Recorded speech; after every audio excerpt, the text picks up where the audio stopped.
তা আজকের আর্ট ওয়ার্কশপে switch on foundation. Switch on foundation এবং আর্ট সিক্স ডাইমেনশনের উদ্যোগে আজকে যে মহতি আর্ট এবং ক্রাফটের এক্সিবিশন, প্রথমে অভিনন্দন। এত সুন্দর একটা ব্যবস্থাপনা, আসলে মননটাকে খুব সমৃদ্ধ করতে হবে চিন্তায়, চেতনায়, ভালোবাসায়। যে শহরে বাস করি, যে জেলায় বাস করি, সেই জেলাটার মানুষ যেন ভালো থাকে। সৃষ্টি, সংগ্রাম, বেঁচে থাকা সবটা নির্ভর করে আমি যে পরিবেশে বসবাস করছি সেটা কেমন।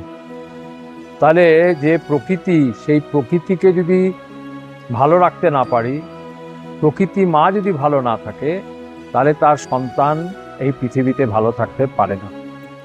এই ভাবনাটাকে ফুটিয়ে তোলার লক্ষ্যে একদল তরুণ তরুণী, তারা কেমন করে আমাদের রাজ্য, আমাদের দেশ, আমাদের জেলা, আমাদের পাড়া, সেখানে প্রকৃতিকে রক্ষা করার যে উদ্যোগ তারা গ্রহণ করতে চেয়েছেন, সিক্স ডাইমেনশনকে অভিনন্দন। আর সিক্স ডাইমেনশনের এই কার্যপ্রণালীকে সুইচ অন ফাউন্ডেশন, যারা প্রকৃতি পরিবেশ রক্ষার জন্যে নিরলস প্রয়াস গ্রহণ করেছে, তারা তার সাথে সহযোগিতার হাত বাড়িয়ে দিয়েছে। আমরা সবাই জানি দুর্গাপুর একটি শিল্পাঞ্চল।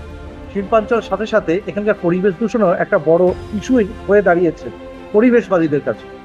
সুইচ অন ফাউন্ডেশন কিভাবে এর মোকাবিলা করছে? সুইচ অন ফাউন্ডেশনের প্রথম কাজই হলো মানুষকে সাথে নিয়ে এই কাজগুলোকে ত্বরান্বিত করা। অর্থাৎ পরিবেশ দূষণ রোধ করতে গেলে শুধুমাত্র একজন দুজনে হবে না, একটা সমষ্টির প্রয়োজন। তাই ভাবনাটা হচ্ছে বাচ্চা থেকেই শুরু হোক। তাই স্কুলে স্কুলে কুইজ কম্পিটিশান, পোশাক প্রতিযোগিতা, মডেল প্রতিযোগিতা, বিতর্ক প্রতিযোগিতা। একটাই লক্ষ্য, যে আমাকে প্রকৃতি ভালো রাখতে হবে, ভালো বাঁচতে হবে। সেই কাজ করবার জন্যে আমাদের এই উদ্যোগ নিতে হবে। কি ধরনের কর্মসূচি আপনারা গ্রহণ করেছেন দুর্গাপুরের ভিতরে এখনো? আমাদের মূলত যে কাজটা আমরা করছি তা হলো সামাজিক সংগঠনগুলোকে একত্রিত করতে। প্রতি মাসের শেষ সপ্তাহের বুধবারে আমরা বসে আলাপ আলোচনা করি, যে কাজ দায়িত্ব নিয়েছি সেই কাজের পর্যালোচনা করে নতুন কাজের দায়িত্ব নেওয়া। যেমন আমরা প্রতি মাসে একটা সাইকেল র্যালি করি। আমরা সিক্স ডাইমেনশনের কাছে অনুরোধ করেছি প্রতি মাসে একটা বড় আকারে বসে আঁকো প্রতিযোগিতা করুন। প্রতি মাসে যদি সম্ভব না হয়, অন্তত 3 মাসে একবার করুন। ভালো করে আর্ট গ্যালারিতে পরিবেশ রক্ষার আবেদন নিয়ে তারা ডিসপ্লে করুন, মানুষকে ডেকে আনুন যে ভয়াবহতাটা কি এবং তার থেকে মুক্তির উপায় কি। আমাকে রেজাল্ট দিতে হবে, আমাকে দিক নির্দেশ দিতে হবে, শুধু ভয়াবহতার কথা বললে হবে না। এই প্রকৃতি পরিবেশ রক্ষার বার্তা দিতে হবে।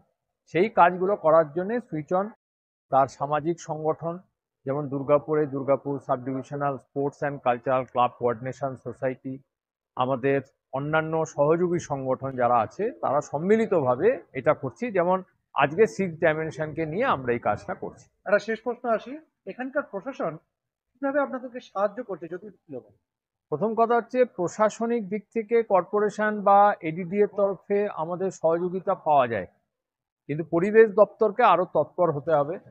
কারণ যারা পরিবেশ দূষণ করে যে সংস্থাগুলি, তার যদি কোথাও লঙ্ঘিত হয় কিছু, তার দেখভালের দায়িত্বটা পরিবেশ দপ্তরকেই নিতে হয়। তাই পরিবেশ দূষণ রোধ করার ক্ষেত্রে একটা সম্মিলিত প্রয়াস, আরো বেশি তৎপরতা আমরা সমস্ত সরকারি প্রশাসন এবং আধিকারিকদের কাছে চাই। ধন্যবাদ।